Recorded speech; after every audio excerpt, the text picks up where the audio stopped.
How to practice lock picking. Have you ever thought about the skill of lock picking? It might sound like something out of a movie, but it can actually be useful in real-life situations. Whether you find yourself locked out or need access during an emergency, knowing how to pick a lock can come in handy. However, it is essential to practice this skill responsibly and understand the legalities in your area. To get started, you need to know about the most common type of lock, the pin tumbler lock. This lock has a cylinder with two sets of pins that are held in place by springs. The original key pushes the pins to the right height, allowing the cylinder to turn. Lock picking mimics this action using special tools. First, gather your tools. You will need a tension wrench and a pick.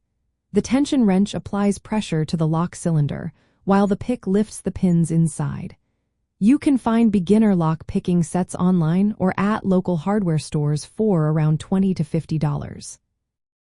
Next, insert the tension wrench into the bottom of the keyhole. Apply slight and steady pressure in the direction the key would turn. This pressure is important because it helps the pins catch at the shear line, allowing the cylinder to rotate. Now it is time to use the pick. Insert it at the top of the keyhole and gently lift each pin set.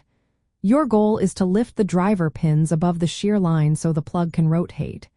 As you lift the pins, keep maintaining tension with the wrench. When a pin sets correctly, you will feel a slight movement in the plug. Practice is key here. Each lock feels different, so developing a tactile sense of how the pins move is essential. Continue lifting pins until all of them are set above the shear line.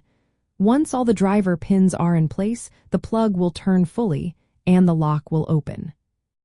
For practice, start with inexpensive locks designed for beginners. These locks often have transparent cases, allowing you to see the internal mechanisms as you work.